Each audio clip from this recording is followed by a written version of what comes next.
Hi friends. నేను అభాండాలు వేయలేదు. నాకు రాజమాతలపై మంచి అభిప్రాయం ఉంది, కానీ వారు చేసిన నిర్వాకంపై విచారం ఉంది, భయం ఉంది, దృఢచిత్తంతో చెప్పాడు బీర్బల్. ఇద్దరు తల్లులు అక్బర్ చెరో చెవిని పట్టుకొని, బేటా, నీవు చిన్నవాడవు, నీకు ఇంకా అనుభవం కావాలి. ఇలాంటి వారిని శిక్షించాలన్నా నీకు మరికొన్నేళ్లు పడుతుంది. నీవు ఢిల్లీకి రాజువైనా ఈ తల్లులకు పసివాడివే అని సున్నితంగా నులిమి వదిలారు. అంతలోనే ఖాన్ బాబా వెంట వెళ్ళిన వారు హడావుడిగా వచ్చారు. మన్నించండి పాదుషా, మేము ఖాన్ బాబా వెనుక వెళ్ళాం. ఆయన మాకు దల్లార్పూర్ వద్ద కనిపించకుండా పోయారు. వెతికి చివరికి వచ్చేశామని విన్నవించారు. మీకు ముబారక్ ఖాన్ ఎదురయ్యాడా? అతడిని చూసిన వెంటనే ఖాన్ బాబాను వదిలి వచ్చేయమని ఎవరు చెప్పారు? అక్బర్ తీక్షణంగా వారిని అడిగాడు. అదే అక్బర్ తొలిసారి స్వతంత్రించి నిప్పులు చెనిగి మరీ నిజం రాబట్టిన సంఘటన. ఆ వచ్చిన వారు నిజం చెప్పేశారు. ప్రధానమంత్రి షాంసుద్దీన్ చెప్పి పంపారు. కానీ మాకు ముబారక్ ఖాన్ కనిపించలేదు. ఒకవేళ కనిపించి ఉంటే మేము ఖాన్ బాబాను వదిలి వచ్చేసేవాళ్ళం. అక్బర్ తల పట్టుకున్నాడు. తల్లుల వైపు చూడలేకపోయాడు. వారు ఏమీ మాట్లాడలేకపోయారు. అక్బర్ సింహాసనం దిగి బీర్బల్ని కౌగిలించుకొని, ఖాన్ బాబాను రక్షించే ఏర్పాట్లు చేయించగలను. ఈ రోజు నుంచి నాకు మిత్రుడవు, రాజకీయ చతురత కలిగిన చతురుడవు నీవే అని కళ్ళనీళ్లు తిప్పుకున్నాడు. ఏ సుముహూర్తాన కలుసుకున్నారో కానీ 15 ఏళ్ల అక్బర్కి 20 ఏళ్ల బీర్బల్కి విడదీయరాని స్నేహం కుదిరి వారి మధ్య నవ్వులు పువ్వులైంది. చరిత్ర పుటల్లో వారిని తలవని చరిత్ర అభిమాని లేడంటే అతిశయోక్తి కాదు. రాజ్యాన్ని తానే స్వయంగా పాలించాలనే కాంక్ష అక్బర్కి రోజురోజుకు ఎక్కువ కాసాగింది. తన సంరక్షకుడు ఖాన్ బాబాను మక్కాకు పంపి పాలనకు సిద్ధపడినా పెంపుడు తల్లుల వలన అడుగడుగునా పాలనలో అవరోధం ఎదురు కాసాగింది. ఇదే అక్బర్కి పెద్ద సమస్య అయింది. మరోవైపు ఖాన్ బాబా ఆచూకీ ఇంకా తెలియలేదు. వెళ్ళిన వేగులు వచ్చారే తప్ప ఏ విషయం చెప్పలేకపోయారు. ఆ రాత్రి బీర్బల్ని తన మహల్కి రప్పించి తన మనసులో ఖాన్ బాబా గురించి దుఃఖం చెప్పుకున్నాడు. నన్ను లాలించి అనేక విషయాలు చెప్పేవాడు. అతన్ని మట్టుబెట్టాలనుకోవడం, ఇక్కడ రాజకీయాలు ఎంత హీనంగా తయారయ్యేవో చూశావా అని చాలా బాధపడ్డాడు. విచారించకండి పాదుషా, ఎవరికి ఏమి రాసుకుంటే అది జరుగుతుంది. నేను పానిపట్టు వద్ద ఒక దెయ్యాల తోటలో చావాలనుకుని వెళ్ళాను. అక్కడకు ఖాన్ బాబా వచ్చారు. ఆయన తన ఎవరైంది చెప్పి తన వద్దకు రమ్మంటే ముందు రాను పొమ్మన్నాను. అతడు ముక్కోపి. నన్ను చంపేందుకు కత్తి ఎత్తారు. అలాంటిది నన్ను ఆయన బతికించారు, కొన్నాళ్లు పెంచి పోషించారు. ఇది విధిలిఖితం కాదా? పాదుషా వారి దయను పొందకుండా స్వయంగా ఆలోచనలకు శ్రీకారం చుట్టి మీదకు తెచ్చుకున్నాడు. ఏది ఏమైనా కుట్రలకు బలికాక తప్పదు. ఖాన్ బాబాను వధించేందుకు మన మంత్రి షాంసుద్దీన్ ఉపయోగించినది మానవ మృగం అయిన ముబారక్ ఖాన్ని. అతడు పిన్న వయసులో ఒక హత్య చేసిన చరిత్ర ఉంది. తమ తండ్రి గారు వాడిని దయతలిచి వదిలేశారు. వాడు తన తండ్రిని అకారణంగా చంపిన ఖాన్ బాబాను చంపకుండా వదలనని శపథం చేసినవాడు. అటువంటి వాడికి పాలు పోసి పగతో రగిలిపోయే పాముగా చేశారు మీ పెంపుడు తల్లులు. ఖాన్ బాబాను మనం ఏ విధంగా రక్షించలేమా? అక్బర్ సూటిగా అడిగాడు. ఆయన ఎక్కడుంది తెలియడం లేదు. పైగా ఒక్కసారి అన్ని పదవులు పోయి సన్యాసిని చేసినందున అతడు సర్వం కోల్పోయిన వాడిలా అయిపోయాడు. ఎక్కడికి పోయాడో ఏమో, తెలిస్తే ఏమైనా చేయగలమని చెప్తుండగా ఒక భటుడు వచ్చి ఏలికకు విన్నపం, ఒక ఘోరమైన వార్తను మోసుకువచ్చాను, మన్నించాలి. ఖాన్ బాబాను అనిహిల్వాడ్ అనే చోట చెరువుగట్టు మీద దేశ బహిష్కారానికి గురైన ముబారక్ ఖాన్ని నరికి చంపేసినట్టు వేగు వచ్చింది. అక్కడ మనవారు కొందరు ఖాన్ బాబాను సమాధి చేశారని తెలిసిందని చెప్పి వెళ్ళిపోయాడు. పిడుగులాంటి వార్త విని అక్బరు చిన్నపిల్లాడిలా ఏడ్చాడు. బీర్బల్కు కళ్ళనీళ్లు తిరిగాయి. చాలాసేపటి వరకు ఇద్దరూ మౌనంగా రోధించారు. ఖాన్ బాబా తీపి గుర్తులు మననం చేసుకున్నారు. మహం వచ్చింది. ఏమి మునిగిందని బేటా ఇలా రోధిస్తున్నావు? ఖాన్ బాబా చేసిన తప్పుడు నిర్ణయాలు ఈరోజు అతడి హత్యకు కారణమయ్యాయి. హంతకుడు ముబారక్ 100 మంది సైనికులకు సమానం. అట్టి వానిని 100 కొరడా దెబ్బలు కొట్టించి వాడి కళ్ళ ముందే అకారణంగా వాడి తండ్రిని చంపించి నగర బహిష్కరణకు చేయిస్తే వాడు ఊరుకుంటాడా? పగతో రెచ్చిపోకుండా ఉంటాడా? అక్బరు ఆమె వైపు కోపంగా చూసి మౌనం వహించాడు. ఏమయ్యా బీర్బల్, నువ్వు పాదుషాకు సంతోషం కలిగించే విషయాలు చెప్పడానికి కదా నిన్ను బంగారు ఆసనంపై కూర్చుండబెట్టాము. నువ్వు చావు కబుర్లు చల్లగా చెప్తూ మరింత బాధ పెట్టేట్టున్నావు. ఇలాగైతే నీకు నగర బహిష్కరణ తప్పదు, హెచ్చరించింది మహం. జీ మామ్, నేను చెప్పాను ఖాన్ బాబా చావు మనకు చాలా మంచిదే కదా. ఎందుకు ఏడవడం? అన్యాయంగా ఒకరిని చంపాడు, వాడి కొడుకు పగతో బాబాను చంపాడు, ఇందులో తప్పేముంది అని చెప్తుంటే చిన్ని పాదుషా వారికి అర్థం కావడం లేదు. ఈలోగా మీరు వచ్చారు. మీరు చెప్పండి, తప్పకుండా వింటారు. భళీ బీర్బల్, నువ్వు చాలా సమర్థుడవు. తప్పుగా నిన్ను అర్థం చేసుకున్నాను. ఎంత చక్కగా చెప్పావు బేటా.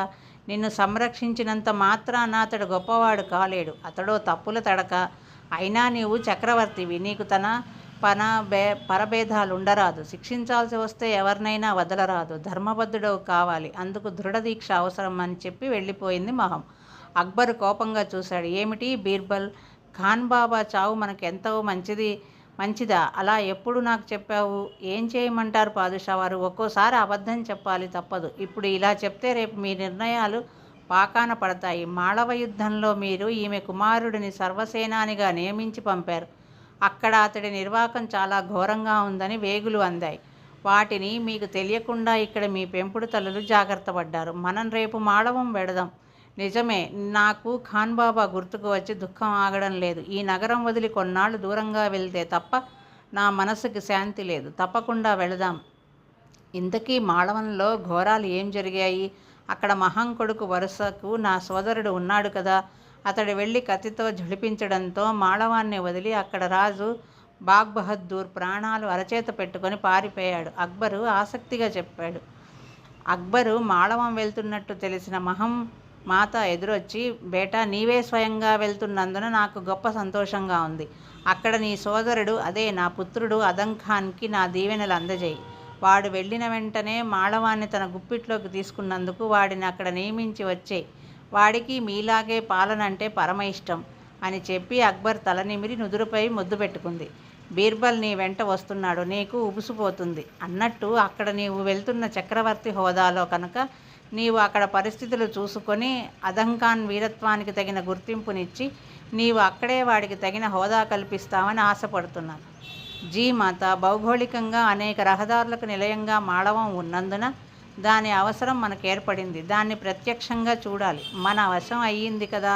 నేను వెళుతున్నదే అందుకు. నాకు చెప్పరాని ఆనందంగా ఉంది. కన్నుకు కన్ను, పన్నుకు పన్ను అనే సామెత వినే ఉంటావు. అలా చేసిన నీ సోదరునికి నీవు గుర్తించి అక్కడ ఏలికను చేయగలవని ఆశిస్తున్నాను. నా కుమారుణ్ణి చక్రవర్తివైన నీవు గుర్తించాలని చెప్పి పంపింది.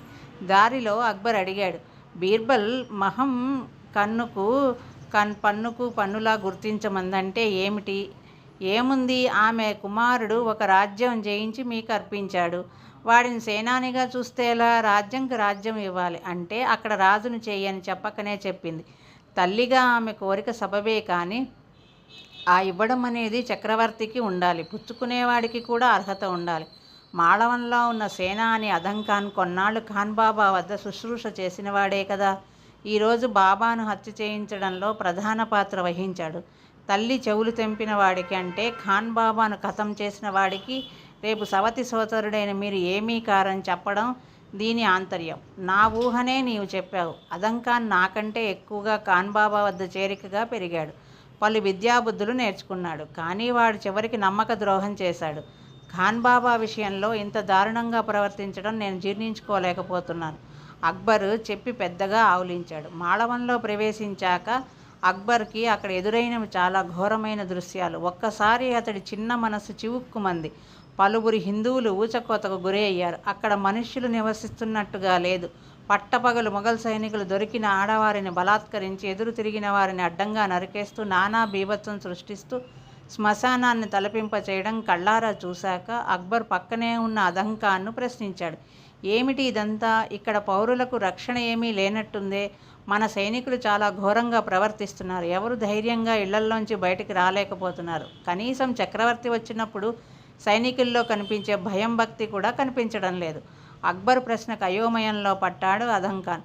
వెంటనే తేరుకున్నాడు. సోదరా, నాకంటే చిన్నవాడవు. చాలా పెద్దవాడిలా, రాజకీయ మర్మాలు ఎరిగినవాడిలా భలే ప్రశ్నించావే. నీకు తెలియంది ఇక్కడ ఏముంది? మనకు ముందు ఏలిన రాజు బహద్దూర్ హిందువు. మన మతం వారిని చిన్నచూపు చూసేవాడని విన్నాను. అందుకే ఇక్కడ హిందువులను ఊచకోత కోశాను.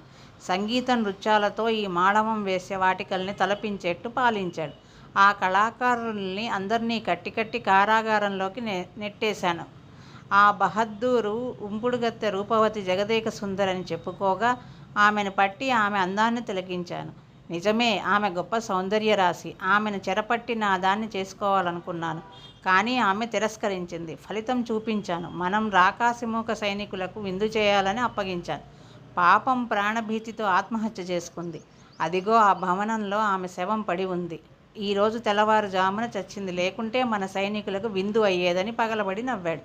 అక్బర్ విని తల పంకించాడు. చాలా బాగా పనిచేశావు. నీ సేవల్ని గుర్తించాల్సి ఉంది. తక్షణం నీ వెంట పంపిన సైన్యాన్ని సమయాత్తపరిచి నా ముందు నిలబెట్టు. వారితో నేరుగా మాట్లాడతాను. ఏ ఒక్కరూ రాకుండా శిబిరాల్లో ఉండరాదని చెప్పు. ఆ ఏర్పాట్లు చేయించు. అలాగే ఇక్కడ తలుపులు బిడాయించుకున్న పౌరులను అందరినీ బయటికి రమ్మనండి.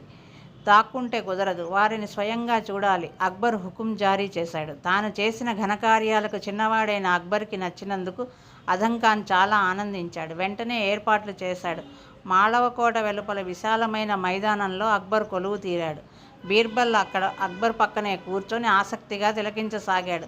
అక్కడ గుమికూడిన నగర పౌరులకు, అజంఖాన్ వెంట ఉన్న సైనికులకు అక్బర్ వెంట వచ్చిన ఢిల్లీ సేనానులను ఏం చేయుచున్నాడోనని ఉత్కంఠంగా ఉంది. అప్పటికే కొందరు పరమత ద్వేషం అక్బర్కి ఉందని అనుమానించారు. ఈ నగరంలో మిగిలి ఉన్న హిందువులను నరకమని ఆదేశాలు ఇస్తాడేమోనని కంగారుగా కొందరు మతసహన పరులు చూడసాగారు.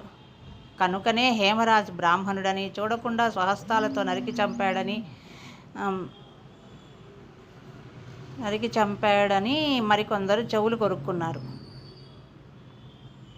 అక్కడ అక్బర్ అంటే అందరికీ భయం పట్టుకుంది. అజంఖాన్ను వెనకేసుకొని వస్తున్నందున పౌరులు మరింత భయంతో అక్కడికి చేరారు.